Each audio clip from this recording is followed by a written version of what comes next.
Welcome to this month's edition of Plenty in 20. This month we're going to cover the topic delivering feedback that people don't want to hear. A reminder that each of our Plenty in 20 episodes are strictly 20 minutes long. They're punchy, they're fast-paced, they're full of information, and we're not going to use this time to sell you our products. At the end, we'll tell you about a couple of resources you can access.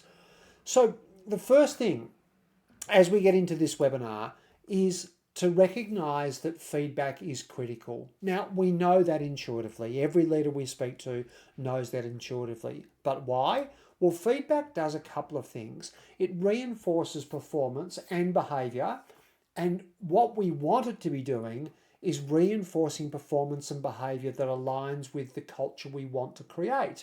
So if we have carefully defined standards and carefully define values, for example, feedback is a great way of helping people align with those things and thereby creating the workplace culture and the performance that we're looking for. It also redirects performance that's not aligned. So you'll notice the two Re's there: reinforce, redirect. What we must do is make sure we give abundant reinforcement feedback so that when we give redirection feedback, it doesn't come out of the blue. It's not the only time they're hearing feedback from us. The reality is, despite the fact that feedback is critical, managers rarely give enough feedback. In fact, studies show, and I'm going to share with you some studies, but also our own observation. Studies show that 65% of employees receive less feedback than they want. So that means 2 out of 3 people in your team want more feedback than they're currently getting. And here's the kicker. Of the remaining third, some of those people need feedback. In fact, many of those people need feedback even if they don't want it. The people least likely to want feedback are the ones who are most likely to need it. So 2/3 need more or want more, and 1/3 probably need more. At the same time that 65% of employees want more, 80% of feedback misses the mark. So that's because it's delivered poorly. So a leader who doesn't have the skills or the awareness or the patience perhaps to give feedback in a way that is effective for the people they're giving it to. Perhaps the person receiving it is not good at receiving it and hasn't been coached and managed to make sure they develop that capability, or it's poorly timed or poorly targeted. A little aside, one of the best ways I can tell you to make your feedback poorly targeted is to give generic feedback to a whole team when it's actually 1 or 2 people that need to address a performance or behavioural issue. The mindset of a leader, and regular fans of these Plenty in 20 webinars will have seen us say this before. When someone doesn't perform as we expect them to, the first question a good leader asks is, what's the failure of leadership here?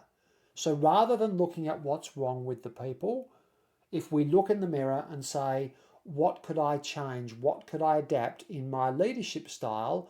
We're likely to find some answers. That doesn't mean there's nothing they need to do, but it means we start where we need to start. So what's the number one thing that determines how your people receive feedback from you?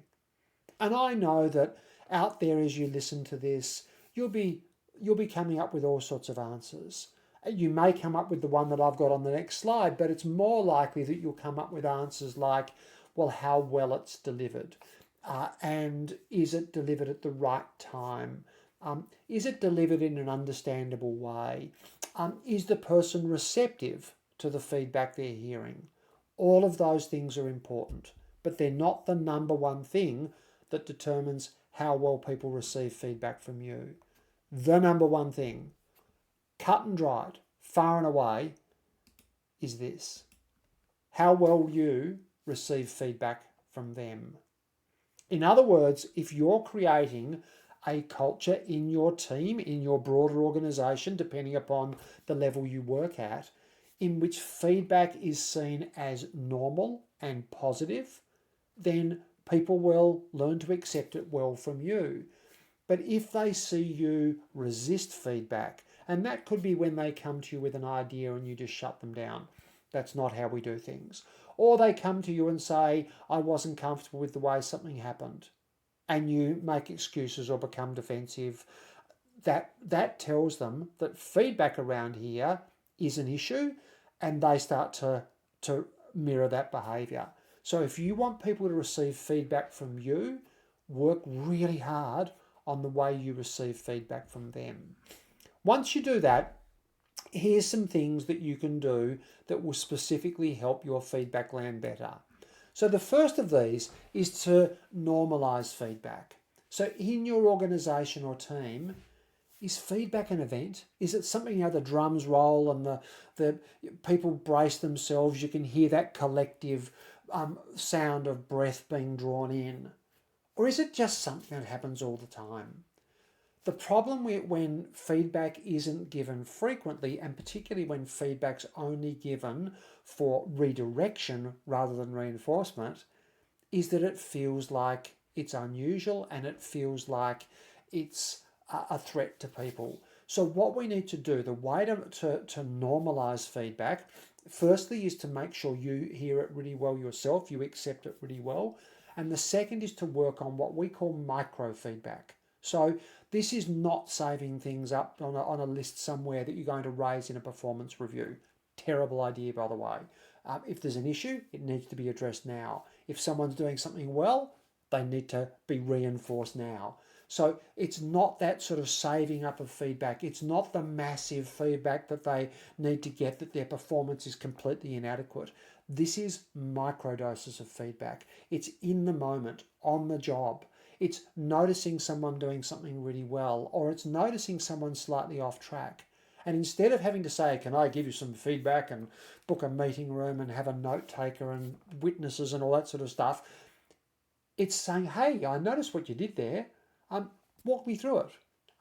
What if you did it this way instead? Or have you thought about trying this? It's micro, and therefore it becomes normal because that happens in an ideal organization all the time. Once that starts to happen, you start to find that feedback is not a moment where everyone takes a deep breath, where people brace themselves. Feedback's coming. I've got to protect myself here. It just becomes part of a normal conversation between a leader and their team. What that means, though, is you have to manage by walking around a bit, by noticing what people are doing and how they're going, and then take those opportunities to give micro feedback, whether it's redirection or reinforcement. The second thing you can do is democratize feedback. So there's a very strong perception in some organizations that feedback comes from the top down. It's something that managers give to, and I'm going to use this word in inverted commas, air commas, subordinates. Now, first of all, lose the word subordinate. It implies something that's really not healthy in our current workplaces. Feedback should be something that everyone in an organization feels entitled to give every other person. We're all there working with the same set of values, presuming you've got some values. We're all there working to try and achieve great outcomes for the people we serve. We're all on the same team. And every person on that team should feel entitled to give feedback to any other person on that team. Now, they have an obligation to try and do that to the best of their ability. And the person receiving it has an obligation to hear it to the best of their ability. If the only time feedback happens is when the manager gives it, then it's either third hand because the manager's giving feedback about something they didn't see, or it's infrequent because they only see a small percentage of what occurs. Healthy teams feel the right to give feedback to each other, to say to their teammate, hey, I didn't feel that went all that well. Can we unpack that together? Or when we spoke this morning, that didn't quite sit well with me. Can we work out how we might work more effectively together? The problem in organizations is very often People who aren't the manager believe they have it's not my job to give feedback. And people who receive feedback from someone who's not the manager can react with, what are you, my manager now? You can't tell me what to do. Every person on a team should have the right to talk about the outcomes that they're collectively achieving and how each of the individuals is contributing to that and how people's behaviour is affecting them and other team members. So democratise feedback. The next thing is to make sure you're not a seagull. And I want you to think about what seagulls do. Now, often at this point, we have someone say they steal your chips. And obviously the analogy there is that they take all the credit. Now, you don't want to do that either, but that's not what we're getting at here. I want you to think about what seagulls do. They fly in, they make a lot of noise, they shit in everyone, and they fly back out. Now, if that's the way you want to be perceived, then sit in your office, come out when there's a problem, catch people doing something wrong, metaphorically shit on everyone, and then fly back to your office. How do you avoid that? You catch people doing things right, which you can't do when you're permanently office bound. So the problem is that I can be sitting at my desk here. My team can be working away doing great things, doing fantastic work. I don't notice that. I've got my email inbox. I'm recording a Plenty in 20. I've got a whole bunch going on. So I don't notice that. Then a problem occurs and that gets my attention. And what has happened is a whole bunch of good stuff's occurred that I've got no clue about, but now I'm noticing the problem and I come squawking. I need to make a conscious effort to catch people doing things right. And that, as I say, means getting up, leaving the desk, doing some management by walking around. A really good ratio to work on is if you can catch people doing things right 4 or 5 times to the one that they get wrong, then they're going to see feedback, as we said before, as normalised. It's in micro doses. You don't have to come up with some glowing speech of praise for someone because you've got to do your 5. It can just be, hey, I like that, or that works well, or well done, I saw that, or gee, I like the way you dealt with that situation. Those micro things. When you then need to raise an issue around something that didn't go so well, it's part of the fabric and it also feels fair. It feels balanced. You're not only there when they make a mistake. What we know is the whole purpose of talking to our team, apart from bonding with them and getting to know them, is to connect with them and get through to them. If they perceive you as a seagull, as soon as they see you approaching, the hands go over their head. In other words, they're defensive, and there's a barrier up against anything you're trying to tell them.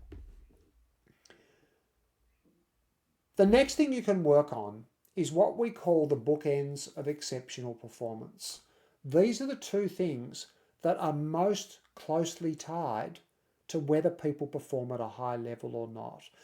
In intensive studies about the dynamics that create great workplace climates, and climate is a really specific part of the culture that relates to performance. The things that create the most conducive climate to high performance or exceptional performance are these 2 bookends. And the first of them is really clear expectations. Do your people know what doing a great job looks like? If they do, the vast majority of people want to do it. If you don't believe that, by the way, go and do something else. Don't be a leader. We have to have a positive belief in our people and recognise that most people want to do great work. They just want to know what that looks like. The second bookend is around regular feedback.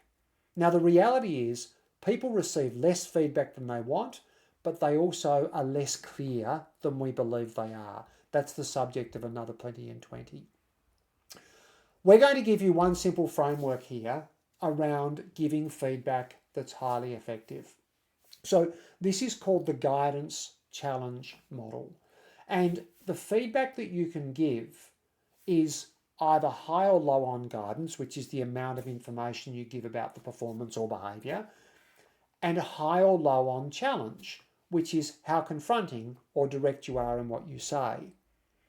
Let's take a scenario and then go back to the model. So you're working with a new colleague. You hear a discussion they have with a customer in which they're friendly and positive, and the customer obviously likes them. The customer asks for some extras that aren't normally part of your service. You're concerned about the potential for problems in the future if this customer comes to expect these extras. So what do those types of feedback look like in this model? Well, in low guidance, low challenge, I'm just going to acknowledge what they did well. The customer really liked you. Well done. That's nice. They'll feel good about it. Really good for someone new to make them feel welcome and positive and build their confidence. But potentially, it's avoiding an issue, not potentially, it is avoiding an issue that could then grow into a bigger issue later on. And you're not helping them be better. In organisations, I've often seen these people criticised. Oh, you should hear what they say. But what did we actually do to guide them? So let's look at low challenge, high guidance. The customer really responded when you listened to their needs. See, low challenge still because I haven't raised the awkward stuff, but at least I've added some explanatory stuff to tell them why what they did was good. So in low guidance, it's just a nice pat in the back. In high guidance, it's, hey, this is what worked. Let's look at the other side here. This is low guidance, high challenge. What were you thinking? Now they'll always want extras. This is one area you should always avoid. There is never a good time to do this. This is aggressive. It feels personal to them. It undermines their confidence. So there's in this scenario, we're challenging them without giving them any assistance. So let's move to the ideal one, which is high guidance, high challenge. And in saying that, sometimes high guidance, low challenge can be really good, particularly when you're trying to reinforce something. Sometimes when people just need a bit of a pat in the back, the low challenge, low guidance can be good, but it won't actually help development. So this is the developmental one. You really got on well with them. Well done. When they ask for extras, you could, and go on to explain that. Now, there's obviously not room on the slide to put all of that, but you can read between the lines and see what some of the options there are. There's a few resources I'd like to share with you, many of them free, that may give you value as you continue to embed these things. There are blogs on our website, for example, that explore this in more depth. So as we finish up, we've got about 60 seconds, and I'm going to use those to tell you about some of the things of value to you. The first are some events. The Plenty in 20, which you've already subscribed to, is a series of 12 events each year that are now available on demand, and by registering once you'll get them all. Please tell your friends about them. If you love this, please forward this to someone else and say, hey, look, you've got to sign up for these. We also have a structured online leadership program which runs over 6 months. It involves a series of webinars, half-day webinars, some self-paced stuff, some individual coaching. Each of those 3-hour webinars are also available as individual modules, and you can find those under events on our website. Our podcast, we're very proud of, we've rebranded as the Culture Nerds because that's what we are. Every fortnight we do a discussion between Kira Lee and I. Sometimes that will involve a guest. And every other fortnight, I now do a audio blog, an audio version of our regular blogs in case you don't have time to read and want to listen to it in the car. So those audio blogs can range from 4 minutes up to 10 or 12 minutes, and the regular episodes are normally about 30 minutes. And finally, our blog, which is available on our website if you like to read things, and often there we can include some graphics and models that we can't necessarily include in the audio version. Thank you for tuning in today. If there's anything we can help you with, we love working with leaders, we love working with teams, we love working with workplace culture. Please reach out to us. Looking forward to seeing you in the next episode.